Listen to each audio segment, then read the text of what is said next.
Today, I have the honor of introducing our speaker, BRISA De Angulo, a 2012 Rutgers Law School graduate and a transformative human rights champion.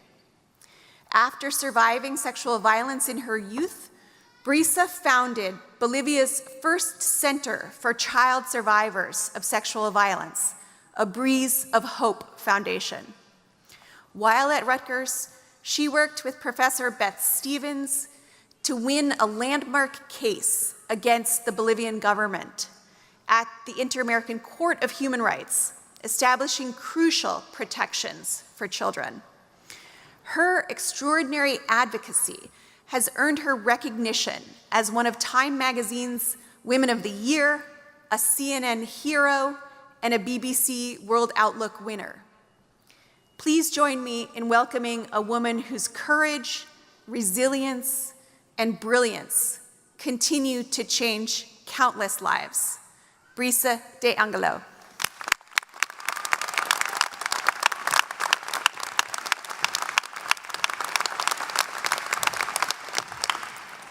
Thank you so much. Wow, it feels so good to be here. I want to start today by reading you a quote. What lies behind us and what lies before us are tiny matters compared to what lies within us. This is a quote from Ralph Waldo Emerson. As I stand here today, I feel deeply honored. Not because of titles or ceremonies, but because this moment right here is a moment of truth. The truth of your journeys, your perseverance, your unseen battles, and your hopes for what comes next. I want to tell you something that life has taught me, but not from awards or ceremonies, but from the quiet, often painful work of becoming. Life is not about achievements alone. It is not about prestiges or the letters after your name or the applauses that you may sometimes receive. No, life is about being, truly and authentically being. Being in the sense of knowing yourself, being real with your pain and tender with your wounded parts. Allowing yourself to sit honestly with who you are and not with what the world expects you to be. And I know this intimately. When I was a child, I was repeatedly raped and tortured. At that time, I didn't know that I was one of the 30% of girls and 20% of boys that are sexually abused before the age of 18.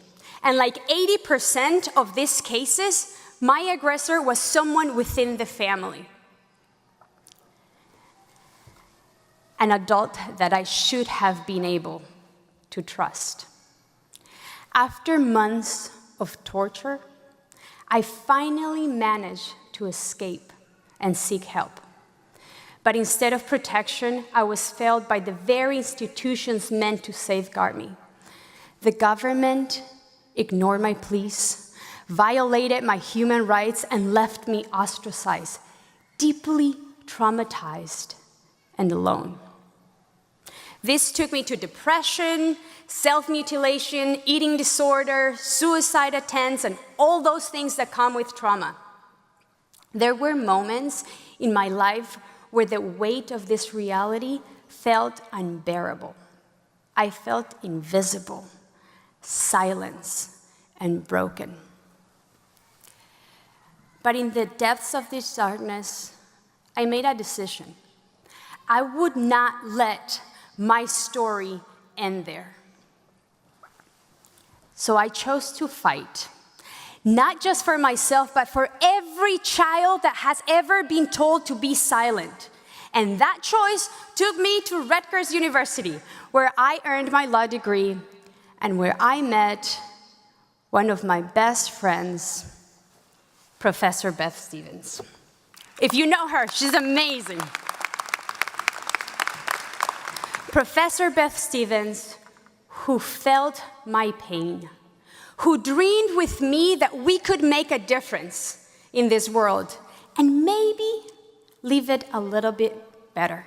Not because it was easy, but because we knew that justice required a voice that will not give up. And with that voice, we took my case to the Inter-American Court of Human Rights, the highest court of the nation, of the region, South, Central, North America. It took 20 years. 20 years of persistence. 20 years of believing when it felt impossible. And at the end of the long road, we won. But that victory,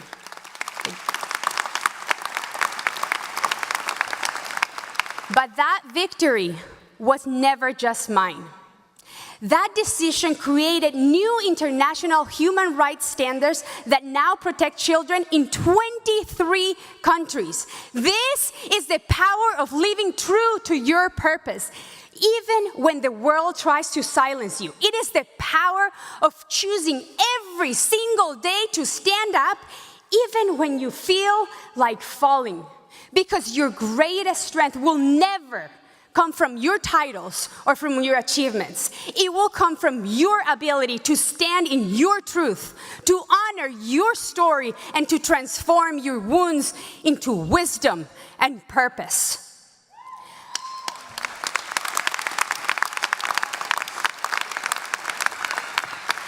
Along your journey, you will be tempted to compare yourself to others, to their timelines, to their successes, to their highlights.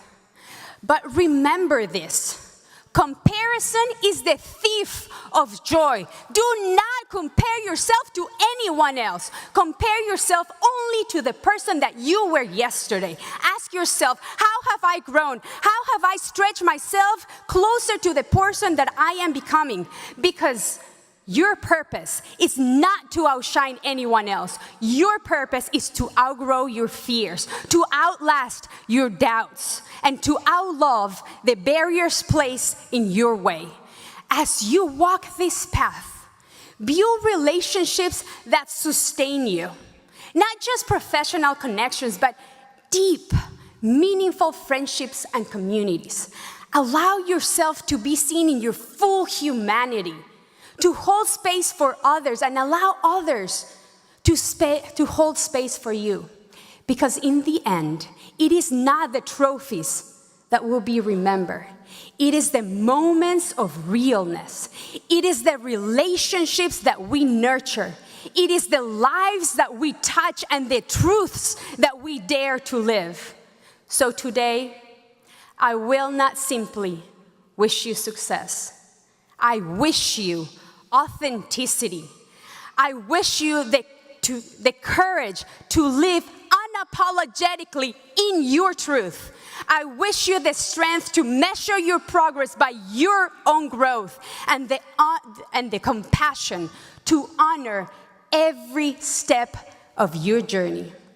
And I will leave you with this invitation. Look at the person next to you. Look at them. Really look.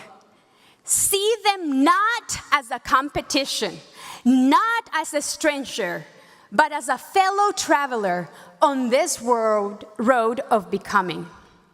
And when you step out into the world today, carry this moment with you. Carry your truth. Carry your courage. Carry your love, because your story is not finished. It is just beginning. So write it with truth, write it with courage, and write it with love. Thank you so much, and congratulations.